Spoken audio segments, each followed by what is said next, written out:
Hello, I'm Robert Greenwald from Brave New Films in Culver City. I'd like to welcome all of you all over the country and all over the world who are joining us for this very intimate conversation with Dolores Huerta.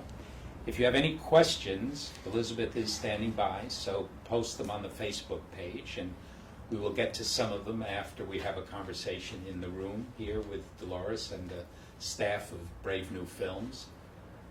I was thinking about the introduction to Dolores, who I've known for many years and worked together. She was an original board member of Brave New Films, and in looking over her biography, it turns out she's only been working for social justice for 50 years. So I'm not going to give you everything that she's done in those 50 years, and that will be the entire conversation. As many of you know, she co-founded the Farm Workers. She also runs the Dolores Huerta Foundation, which is active in so many areas now and doing wonderful and important work. And we'll get a chance to talk with her and ask her some questions. The awards go on and on and on. Just a reminder, President Obama gave her the Presidential Medal of Freedom, which is the highest civilian award in the United States, and many that follow that. So thank you for joining us, and most importantly, thank you for the amazing work that you've done and continue to do. Well, thank you, Robert. So why don't we start with the why of all the choices that were possible in your life? What made you choose this? Was it gradual? Did you know from the moment you came out of the womb that this is what you wanted to do? And how did it evolve? I think it was, as you say, an evolution. I was a Girl Scout for 10 years. From the time I was 8 to the time I was 18 years old, and so the whole idea of social justice was ingrained early on. I was born in the state of New Mexico, and in New Mexico there's a lot of people that are very devotees of St. Francis Xavier, who was a devotee of St. Francis of Assisi. So the whole idea of giving your life for service was very much a conversation that I grew up with. And my mother always told us, my brothers and myself, that if you see someone that needs help, you have an obligation to help them, even if they don't ask you for help. But if there's anything that you can do to help them, then that's a responsibility that we as human beings have. The other thing, she would say, but don't expect any reward for that, or any kind of recognition or gratification, because when you do, as she would say, that takes away the grace of God or the help that you're giving people. And so my mother was a very charitable woman. She was a businesswoman, but she was very active in the community, and we always helping people from the time that we were small. I grew up right after the Depression, I guess during the Depression. So as a young kid, we would have, they used to call them hobos. In those days, I guess it would be like homeless people today, but because there was a lot of unemployment. And so I guess our house was one of those houses that were marked. And so we would have people coming, knocking on our doors for food. And my mother worked 2 jobs. So we had a big jar of a big can of peanut butter and jelly. And so we would make bread and jelly sandwiches to give them to people that would come and knock on our doors. So that was just the way we grew up. I mean, that was just part of our, you might say, DNA growing up. And in terms of taking that parental influence, the way you were brought up, raised, how did it focus on the issues that you choose or that you have been focusing on? Well, once I had the good fortune. I was very involved in a lot of social organizations, and always, again, growing up as a teenager, as a person of color, then you get all the discriminations that one gets, when we're coming home from a football game or a basketball game, and the police would stop us and frisk us and give us a hard time. Some of my friends I know were put in detention centers. So part of growing up, we would go visit our friends who were in detention and who were in juvenile jails, you might say. And so, that was also part of the culture, knowing that as a person of color, you were going to get discriminated. And then in In my high school, we had the very wealthy and the very poor kids, and you always saw the discrimination that played out against the poor kids. So then that's when that anger starts to build up inside of you, and but you feel very helpless because there's not anything that you can do. And facing discrimination in my high school, I was a very good student, and one of the very hurtful things that happened to me, again because I was a Girl Scout, and they had an essay contest, and whoever won the essay contest would get a chance to go to Switzerland. And the second prize was to go to live in a Hopi Indian village in New Mexico, where I was born. So I was all excited. I wrote my essay, and I won the second prize. But then they didn't let me go from high school because I would have to I was my senior year, and I would have to leave high school 2 weeks early to be able to go to this Native American place to go live with Native Americans. And, I pleaded and begged. I got permission from all of my teachers. They all said yes, it was fine. I could leave. I could, do my work ahead of time. But the dean would not let me leave. And this is the reason this was discriminatory, because I knew many of the young women that were in my school and young men were able to leave 2 weeks early to go on their family vacations. That dean was finally fired, I guess several years after I left that high school, because of discrimination against young people of color. So anyway, so then when I found out that you could actually, build an organization or belong to an organization that could actually change things, that to me was just like a big light. And that was when I met Mr. Fred Ross Sr. in a house meeting, pretty much like this, except there were only like 4 of us there, where he showed us newspaper clippings about here in Los Angeles, how they had brought in street lights and sidewalks and registered voters in East Los Angeles, in Boyle Heights, and in some of the other areas, and how they had gotten the first Latino elected to the city council, whom I'm sure you knew, Ed Roybal. Mm-hmm. But the thing that really hooked me was he had all these newspaper articles about how they had sent police to prison for beating up Mexican American kids. And I said, boy, I want to belong to that group. Anybody that could send the police to jail for beating people up, I want to belong to that organization. So I was organized in a house meeting, and I became a volunteer for the community service organization, which we started in Stockton, and that's where I met Cesar, because he also was the director of that group, and eventually that led to the Farm Workers Union.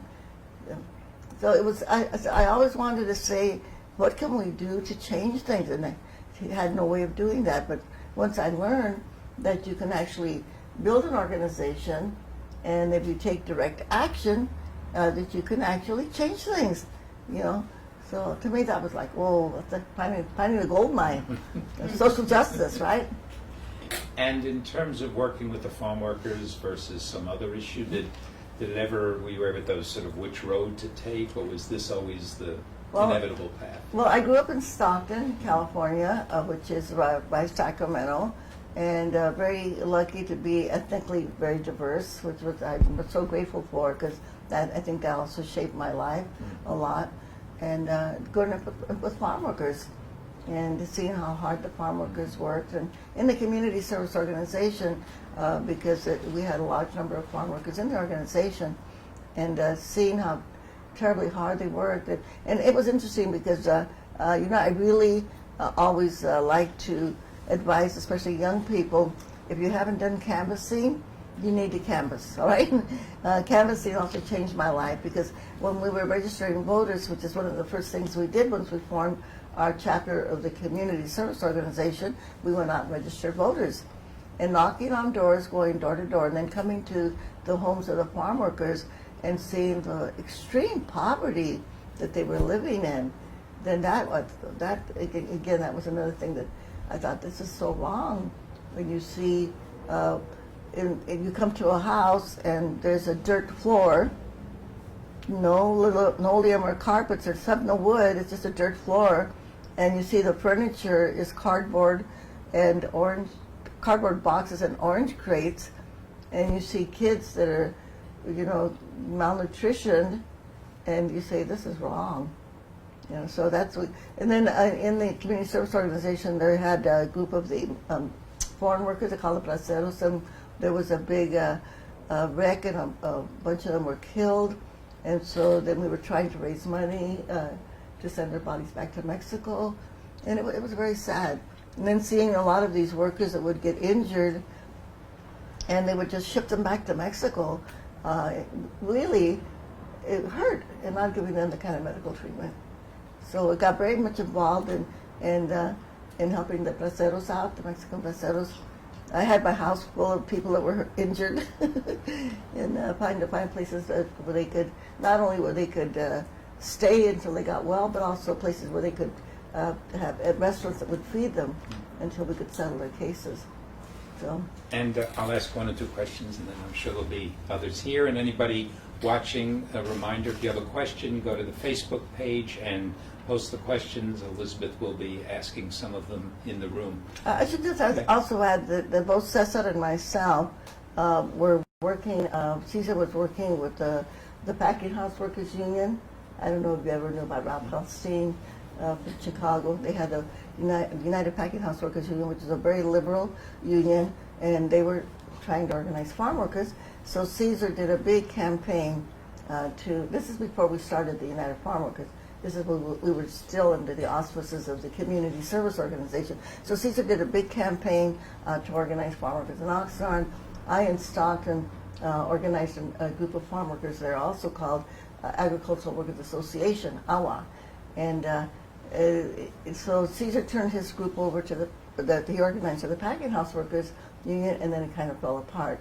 I turned my group over to the AFL-CIO, to the Agricultural Workers Organizing Committee. We kind of merged into that group, but then they started doing some practices, working with labor contractors and taking money out of people's paychecks. At that time, farm workers were only getting about maybe 50 to 60 cents an hour, and they were taking $1 out of their paychecks, and so then I left that group. So it was at that point that Cesar, I was working with CSO in Los Angeles then, right up here by Roosevelt High School, and Cesar called me over to his house one Sunday morning and said, we have to start a union. And I thought he was kidding. I started laughing. And no, he said, if we do not start a union for farm workers, it's never going to happen. And then he said in his next breath, but we will never see a national union for farm workers. And I said, why, Cesar? I mean, we're both pretty young. We're both in our 30s. He said, because the growers are too rich, too powerful, and too racist. So, but we did it anyway. Yes. Well, we started anyway. In these sometimes dark times that we're in, tell us, is there a particular victory or moment or something that, one of the many that you've been through, with there one or two that maybe stay with you in terms of inspiration for yourself, for the people in the room, for the people watching? Well, I think all of it. I mean, when you consider that when we started the organization, it was just Cesar and myself and his wife, Helen, and then eventually his cousin, Manuel Chavez, joined us. And so there was just 2 or 3 of us. Yeah, we didn't really know where our next meal was going to be coming from. I moved my family from Stockton. My kids were all small. I had 7 children going through a divorce. And it was teaching school at the time, and quit my teaching job to move to Delano. And but we knew that we could make a difference. I mean, and that was kind of the spirit of the 60s, as you will remember, that we thought that we could really change everything. People felt that really in their bones, that they could really change so many things in our country.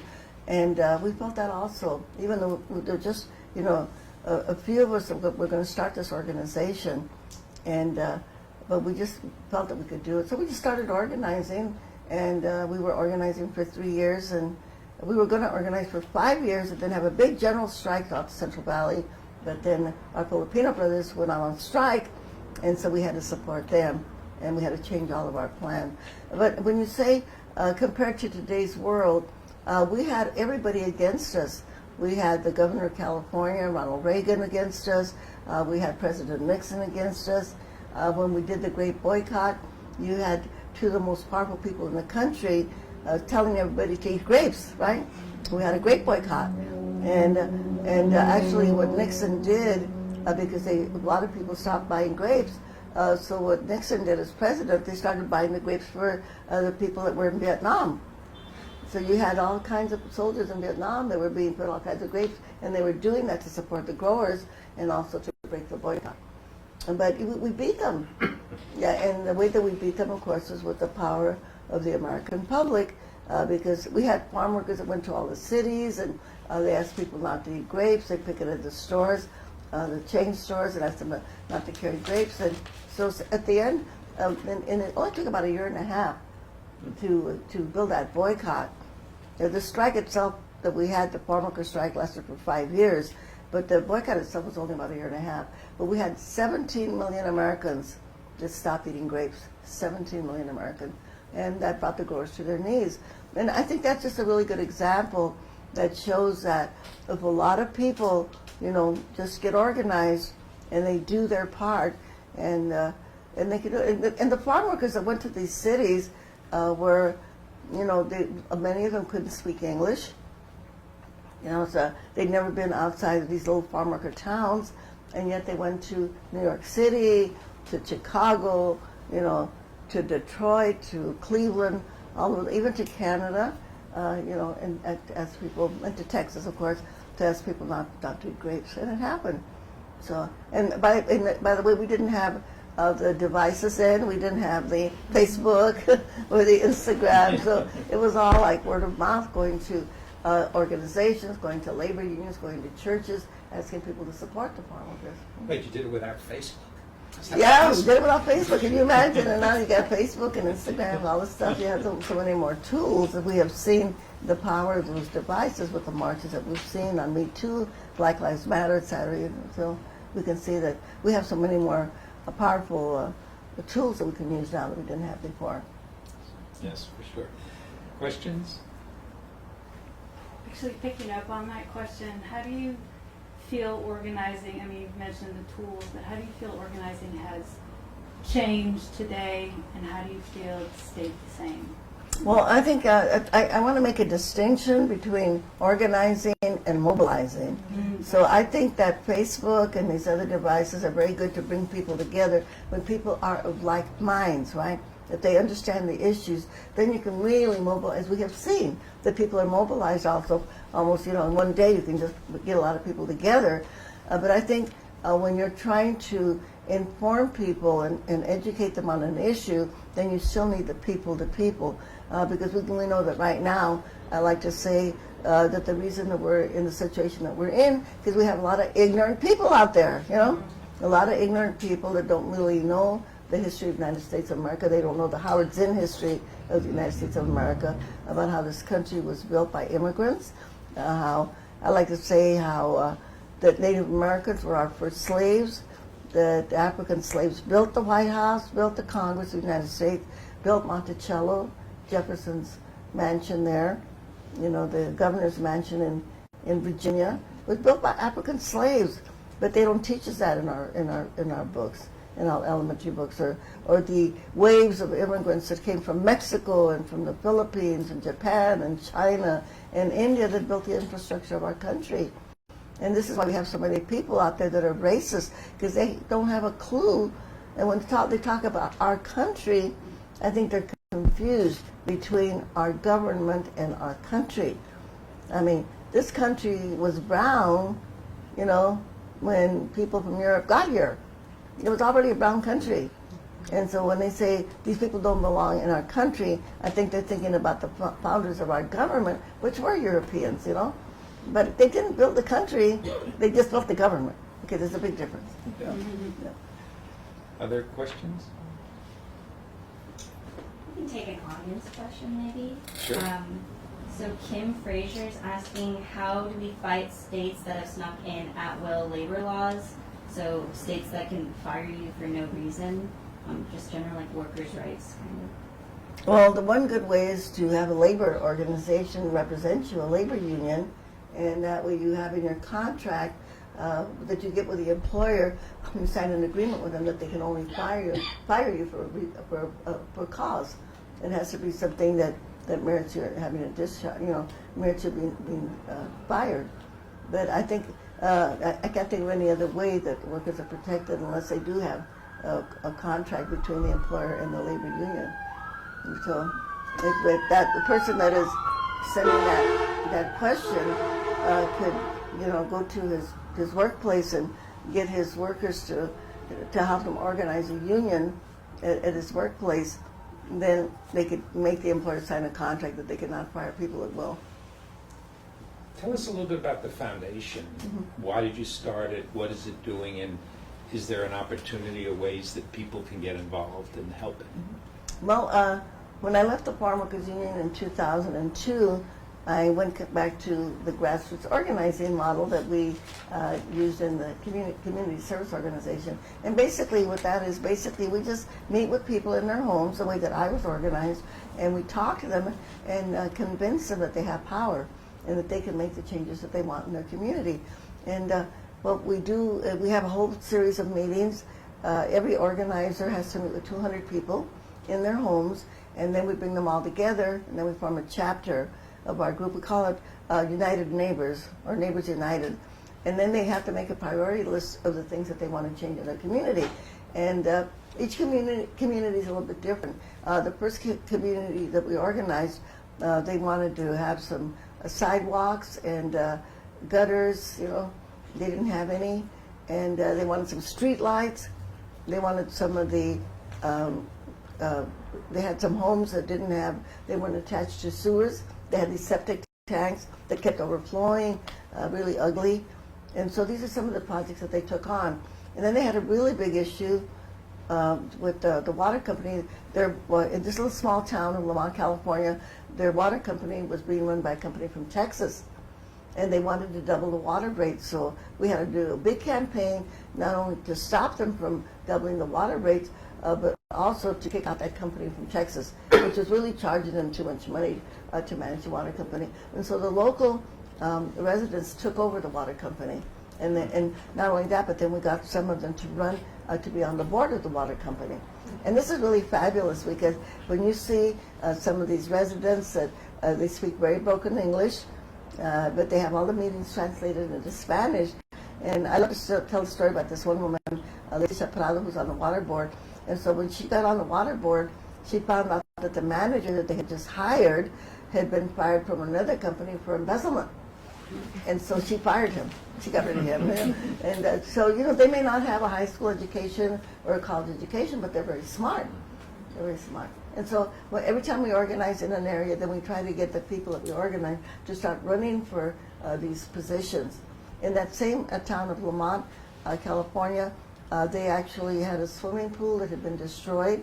And so they looked for the funding, went to our assembly people and other people, and they finally got it, and they got their swimming pool restored. And it's a beautiful swimming pool now.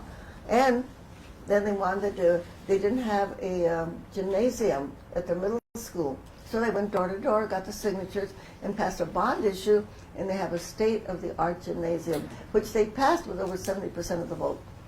So, and these are people, ordinary people that are doing this kind of work. But the big issues that we're working on are stopping the school-to-prison pipeline. I don't know whether you're aware of this. Well, for a long time we were all fooled. You probably need to make a movie about this, Robert, okay? But, we were all fooled because we were told that African-American kids were dropping out of school. And, so we heard the word dropout. 50% Latinos, 50% African-Americans are dropping out. Then, it wasn't a dropout, it was a push-out. It was a push-out. They have these willful defiance laws that they have, zero tolerance, whatever. And so in our current high school district, this is Bakersville, California, which is kind of a hee-haw land. Anyway, very racist. They had they had expelled and suspended 2,000 kids in a year and a half. 2,000 kids. 500%, African American kids 500 times higher than Anglo kids, Latino kids 400 times higher. So, but what we did is we didn't go straight to the school district, we organized the parents. So our first parent conference, we had 155 parents that we organized through house meetings. And then we got all of the, they started giving all of their complaints about what was happening to the children. So then we approached the school board. Of course, they didn't listen to us, so we ended up filing a lawsuit. And we won. We won our lawsuit, and so they have to have cultural competency training for the teachers. They have to have restorative justice, positive behavior intervention system, and the court is monitoring them to make sure. The other thing that they do, they don't recruit teachers from Los Angeles. I should say over 72% of the student body are kids of color. Over 70%. But they only 18% of the teachers are teachers of color. So they recruit teachers from South Dakota and Iowa and places like that, So you never get teachers that look like the student body, like the kids. So there's a real disconnect between the teachers and the student body. So anyway, and then we did another again combating the racism in our area. Kern County, the Central Valley, by the way, is very much like Alabama. Okay, it's like the South. It's a oil and ag, very conservative. Like I said before, very racist. And so we just looked at our board of supervisors after the last census. We were trying to. We saw that the districts that they drew, were very Anglo-oriented, and so we got Mexican American Legal Defense Fund to come in, and we sued them, and we won. And so now they're making new districts, and we will hopefully by November be able to elect another person of color on that board. Right now we only have one person, and by the way, they're going after her right now. Trying to get her off the board. But in November we should be able to elect two people of color to that board. So anyway, lots of fights. We're Yes. right now we're like in 10 different school districts. And there's a law in California. I don't know if you all are aware of this law, but this is such a golden opportunity that Governor Jerry Brown and the state legislature, what they did is they passed a law they call it the local control funding formula. Every school district in California gets their money directly from the state, but as a condition of them getting the money directly, they are supposed to take recommendations from teachers, from students, from parents, and from the community. And then they have extra money, millions of dollars extra, that is for low-income students, for English learners, and foster children. But a lot of the school districts, they look at this money like their own little personal piggy bank, and they use that money for whatever they want. And so what we do is we organize the parents, and then we say we want to see your budget. We want to see how these special monies are being allocated. We found out that, for instance, in one the Kern High School District, they had almost $3 million allocated for what they called like home study.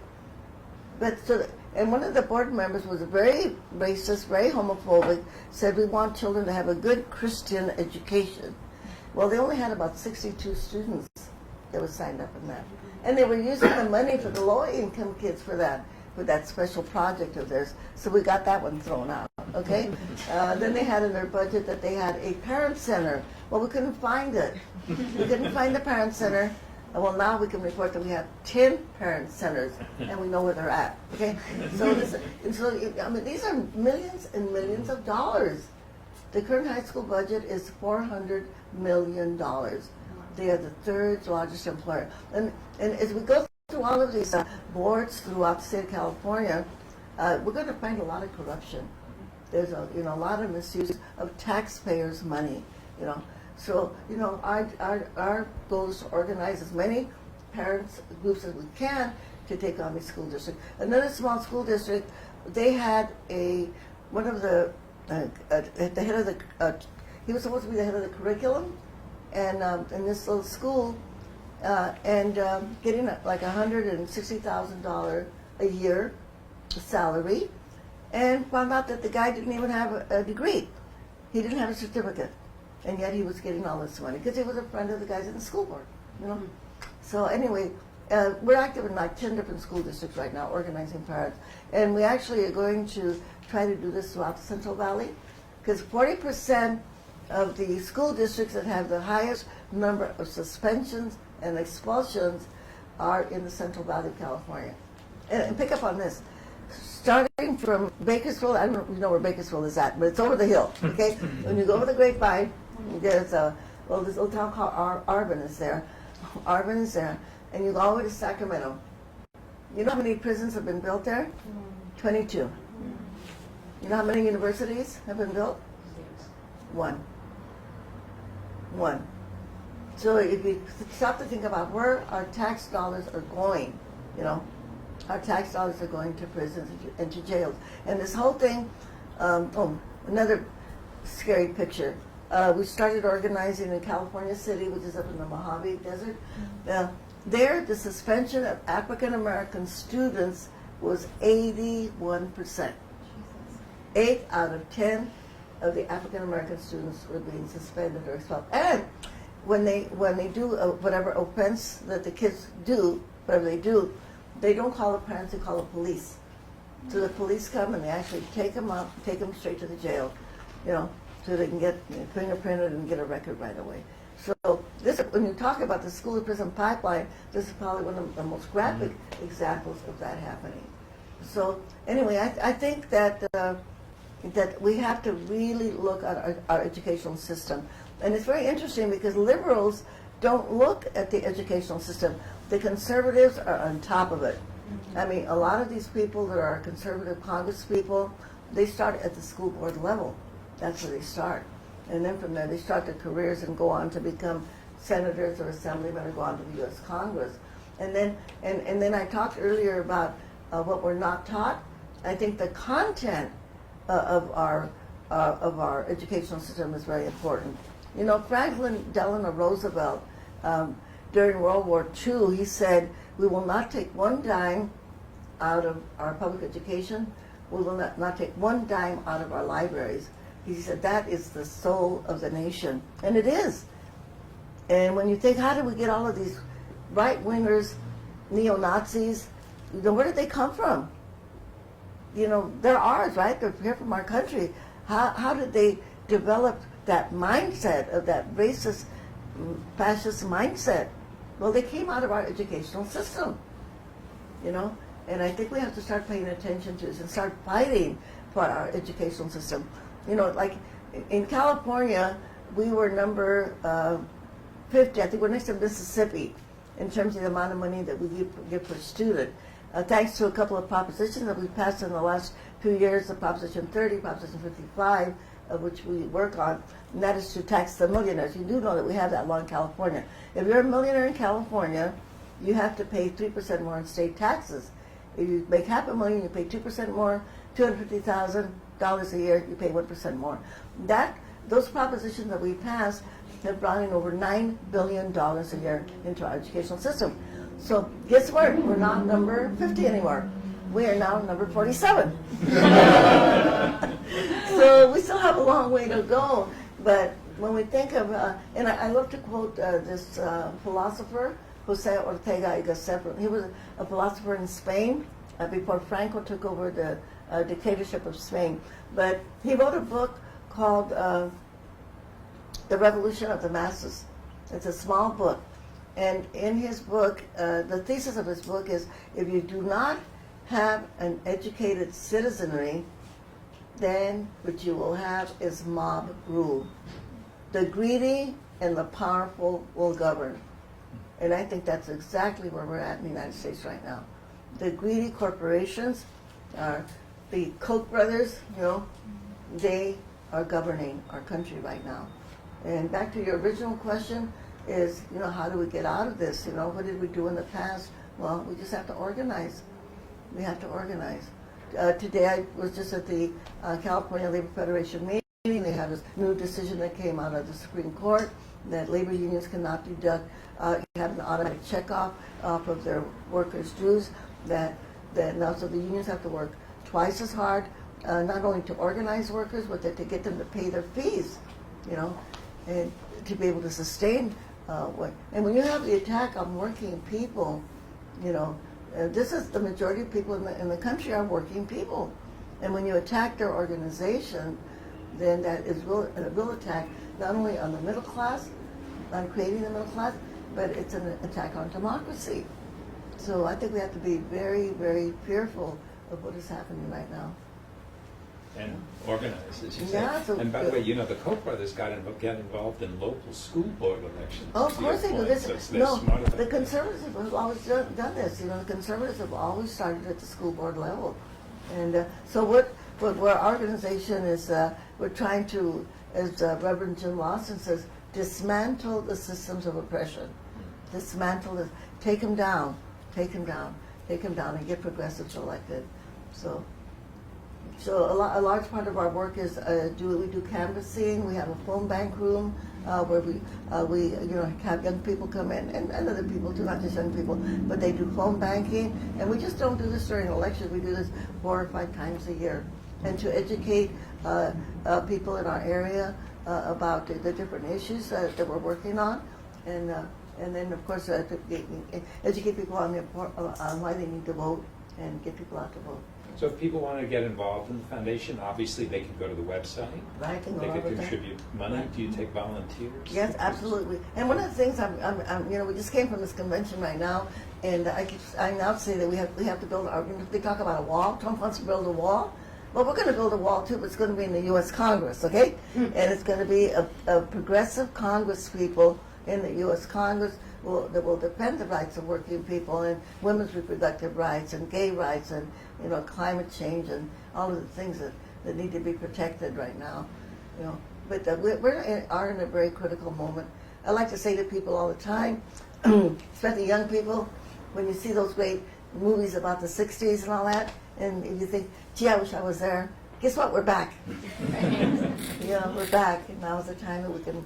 And I actually think too, because I think that because young people have so much information at their disposal, they can't lie anymore, right? Because you can Google and find out what the truth is really easy.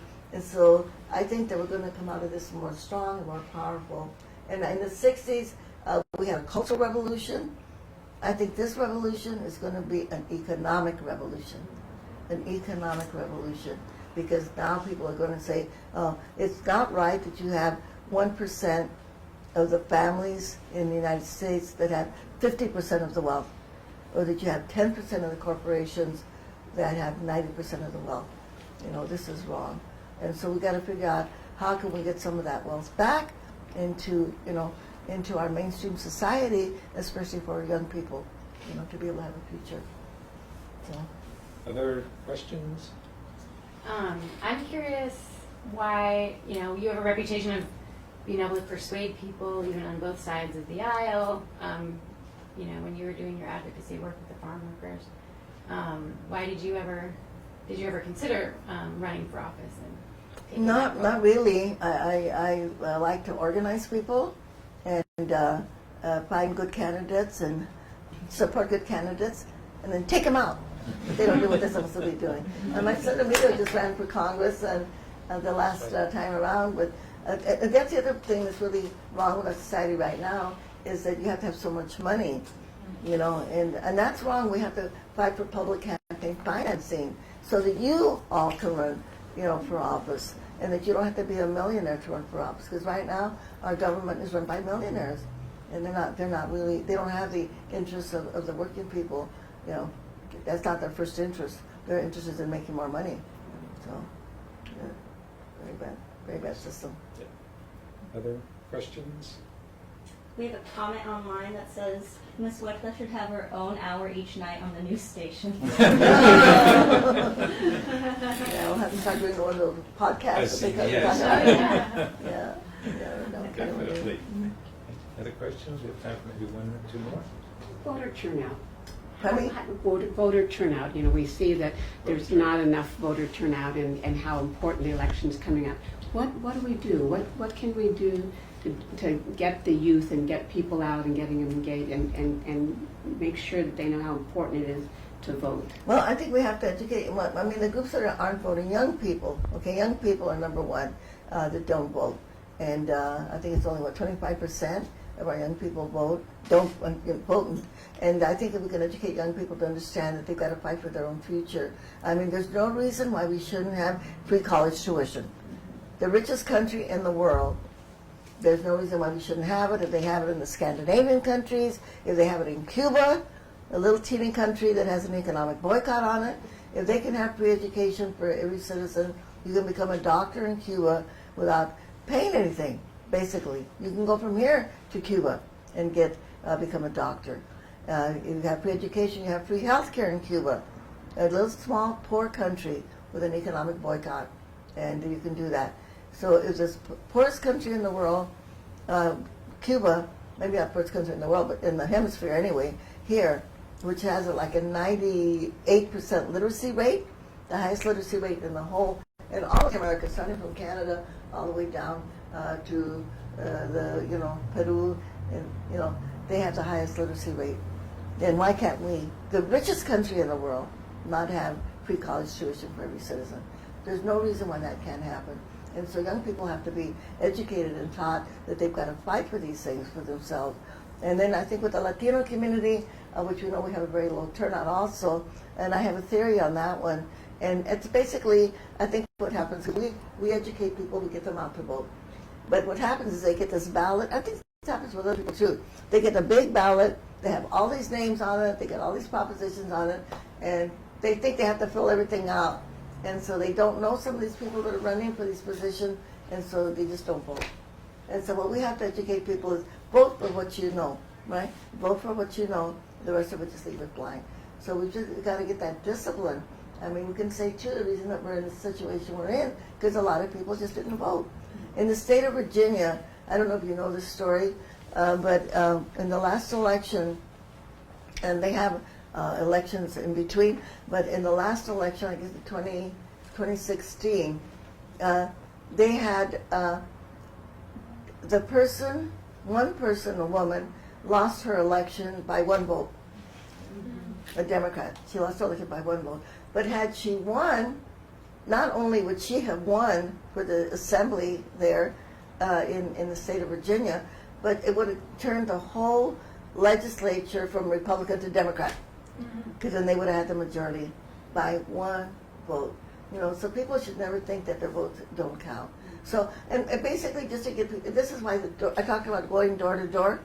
This is why canvassing and going door to door is so important. So then you can talk to people, at the door and talk to them, because they have questions. They get really confused unless if they don't have cable and they just watch the evening news. All they get is a crime report. So they don't really know what the issues are, and everything gets so complicated. But someone was saying to me at this meeting today that one person spent 15 minutes at the door with somebody. I said, good. Mm-hmm. When you go door to door, it's slow, but then you have a chance to explain to people, and they can ask questions. What about this? What about that? And I'm sure, people like yourselves are very knowledgeable. And then if you don't know the answer to their question, say, I can come back, and talk to you. But the idea is to convince them that they are important and that their vote counts. But it takes a lot of resources. When I talk about resources, it's time, basically. So if people can volunteer and just do that kind of work, I mean, it is priceless, really. In fact, where we organize our foundation, the voter turnout is 15% higher than the rest of the areas, because we take a lot of time to educate people on voting. Any other questions before? Okay, I'll ask the last one then. Mm-hmm. So you've been doing this for 50 years. Actually 60. Okay. There must have been an occasional dark moment or two. Uh-huh. How do you inspire yourself? How do you keep going? How do you handle the lows that come with the highs? Well, I think there's a lot of dark moments, not just one. But the main thing is you have to just keep your eye, like I said, keep your eye on the prize. Keep your eye on what you're trying to do. And when you do have setbacks, which there will be setbacks, then you know that, I always think if there's a big setback, it's that you have to do something different, you know, that there's another strategy out there. Like with the Farm Workers Union, you know, after we had our first strikes and marches and boycotts, we had over 100,000 farm workers under union contracts. We represented workers in California, Arizona, New Mexico, and parts of Texas, in Colorado. And then what happened is President Nixon, Fitzsimmons from the Teamsters Union, and Alec from the Farm Bureau Federation, they got together and decided to come after us, to destroy our union. And they did. They came in, and there was a lot of violence, people were killed, and we lost all of our contracts from literally one day to the next. All of our grape contracts were up on July 27, and the Teamsters signed sweetheart contracts with the growers. And we went down from 100,000 members to about 30,000. The only companies that we kept were the wine companies, and not even all of them. And it was a horrible strike. A lot of people were beaten up. A lot of people went to jail, you know, fighting for their rights. It was a big setback. But on the other hand, you know, we just went back and did more boycotts, okay? Instead of boycotting grapes, we're boycotting lettuce and grapes and gallows wine, and you'll remember. Yes. We did 3 boycotts at the same time. And we won, you know, because people responded. So, I mean, I think that's to be expected. The United Farm Workers never fully recovered from that. And then we lost at the state level also because after Governor Jerry Brown, when he was the governor the first time, he's the one that signed the law that gave the farm workers the right to organize. And after he left, the Republican governor that came in after him, Duke Majan, then they pretty much stalled the law and it didn't really represent the workers. So the union is still struggling to get back to where it was before. And it was sad too because we had 10 clinics for farm workers, 5 on the Mexican border. We had 5 clinics in the Central Valley. We had a daycare center. We had for the children of farm workers. We had schools even. We did a lot of good stuff. Yes. But it's an ongoing fight. And it's basically, I guess if you look at it at the micro level, you know, finding the big rich growers, agriculture, Bank of America, the oil companies, you know, all of those were our enemies. And if you look, it's kind of the same people that we're fighting right now. Mm-hmm. But then you have to throw in the Koch brothers, you know, and the Walton family, the Wal Mart, and all these big corporations. But I think it's, in a way, I think because I have a lot of hope when I see especially young people like yourselves, and that I know that you're going to get into this movement right now to change the income inequality in the United States of America. You know, you're going to do it. I like to say that these corporations, these evil people, the haters, they're going to be hit with a tsunami. Really, a tsunami of justice. And then it's going to be all of you because they're not going to be able to hold out. I don't think they can. It's going to take a little bit of time. But just we have to remember this, though, that the only way that we can change it is through voting. Because we can march and march and march. We can protest and protest and protest. But that doesn't change policy, you know? To change policy, we've got to get good people elected that will vote the right way to make the changes that we need to make. So we're all going to join you in a tsunami of justice. I Yes, think that's absolutely. That sounds like a Tsunami of bumper justice, sticker that yeah. we can all create. So, Yeah, and we have elections going on in Orange County right now where they can actually flip 2 or 3 seats in the Congress. And so I'm asking people, please go down there to Orange County, which is not too far, or if you want to go over the hill, come to the Central Valley and help us over there. We're going to be doing we can probably flip 2 or 3 seats in the Central Valley if we get enough people to come out there and help us knock on the doors, talking to voters, convincing them why they have to vote. Then we can make it happen. It's all work. And it's not rocket science. It's just talking to people, talking to people, talking to people, talking to people. And that's the way that we make it happen. It's called organizing, right? yes. So we can make it happen. Si se puede. Yes. I've been asking every audience that I speak at, and I did it with the labor people also, but I like to ask him a question. And I don't know if we're just about through, but just before we finish, I'll ask him a Yes, question. sure. Is it not? Okay, we can do it now. So this is a question I'm going to ask you all. And it's a very simple one. And the question is, who's got the power? And so I'm going to ask you to yell out the answer really loud. Is that okay? Sure. So the question is, I'm going to ask you, who's got the power? And I want you to yell, we've got the power. And I'm going to say, what kind of power? People power, right?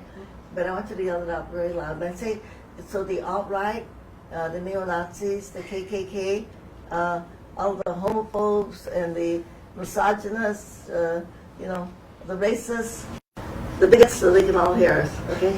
So I want to ask a question, who's got the power? You're going to yell. We got the power. Hold on. Okay, let's go. So yell it out really loud. Okay, let's go.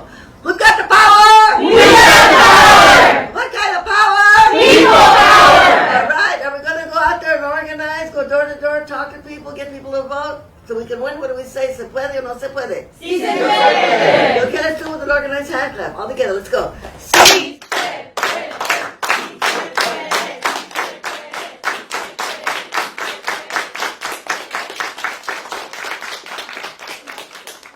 Thank you so much.